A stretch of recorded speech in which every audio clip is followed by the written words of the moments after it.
Bharatiya Janata party की मुश्किलें थमने का नाम नहीं ले रही हैं। केंद्रीय गृह मंत्री और पार्टी के प्रमुख रणनीतिकार अमित शाह को जबलपुर से गए 24 घंटे भी नहीं बीते और नगर भाजपा अध्यक्ष तथा पूर्व मेयर प्रभात साहू ने इस्तीफा दे दिया। प्रदेश नेतृत्व को भेजे इस्तीफे में साहू ने कहा कि 21 अक्टूबर को संभागीय कार्यालय में घटित घटनाक्रम के कारण वे दुखी और आहत हैं और इस कारण वे अपने पद से इस्तीफा दे रहे हैं। उन्होंने यह भी कहा कि जो निर्णय प्रदेश नेतृत्व देगा वो मुझे मान्य होगा। उनके इस कदम को आश्चर्य के रूप में देखा जा रहा है। प्रभात के इस कदम को उनकी नाराजगी से जोड़कर भी देखा जा रहा है। प्रभात साहू पश्चिम विधानसभा से टिकट चाह रहे थे। वहां से सांसद राकेश सिंह को टिकट मिलने के बाद उन्होंने उत्तर विधानसभा से टिकट चाही, पर यहां से अभिलाष पांडे को टिकट दी गई।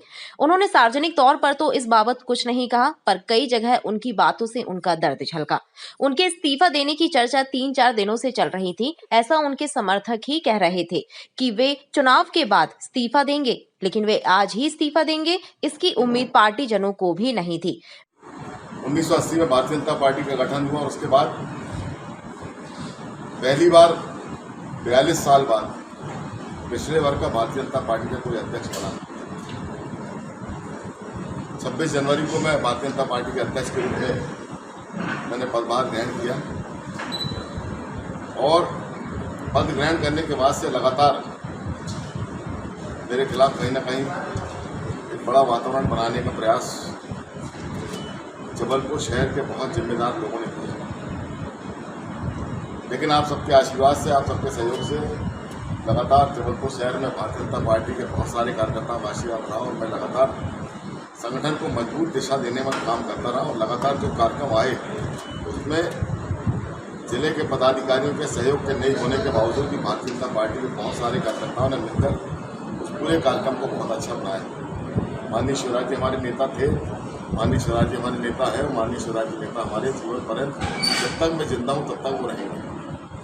आज आप सबसे बात करने का उद्देश्य ये था कि 21 तारीख को जबलपुर शहर में हमारा केंद्रीय नेतृत्व जबलपुर आया हुआ था। प्रदेश के हमारे प्रभारी माननीय भूपेंद्र यादव जी जबलपुर आए थे, माननीय हितानंद जी जबलपुर आए थे और जैसा कि आप सबको मालूम है कि चुनाव में पूरे विधानसभाओं में हमारे प्रभारी आए हुए और वो प्रभारी उत्तर प्रदेश और बिहार से आए हुए, तो उनको कुछ ना कुछ टिप्स देने के उद्देश्य से माननीय भूपेंद्र यादव जी ने जबलपुर आह्वान हुआ।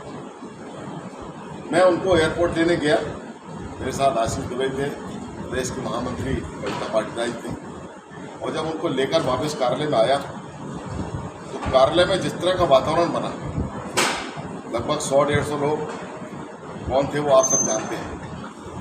एक पक्ष के 100-150 लोग थे, दूसरे पक्ष के लोग 50-60 लोग थे और लगभग 1.5 घंटे तक भारतीय जनता पार्टी के कार्यालय में गाली गलौज जो कुछ नहीं होना चाहिए था वो सब कुछ हुआ और उस घटना से मैं बहुत आहत हुआ। मैंने लगातार कोशिश की कार्यकर्ताओं को समझाने की, बहुत ताकत के साथ मैंने कार्यकर्ताओं को रोकने की कोशिश की, बहुत हद तक सफल भी रहा और उसके बाद भारतीय जनता पार्टी के उस कार्यालय से मैं उन सारे लोगों को निकालकर बाहर लेकर आया और उसके बाद वो बैठक चली। बैठक समाप्ति के बाद जब हमारा प्रदेश का नेतृत्व यहाँ से गया तो सीधा आरोप मुझके ऊपर लगा कि ये सारा का सारा किया जा रहा प्रभात साहू का है। मुझे लगा कि जब दूसरे दिन हमारे केंद्रीय नेता ने जब मुझे इस बात की जानकारी दी तो मैं बहुत हतप्रभ रह गया।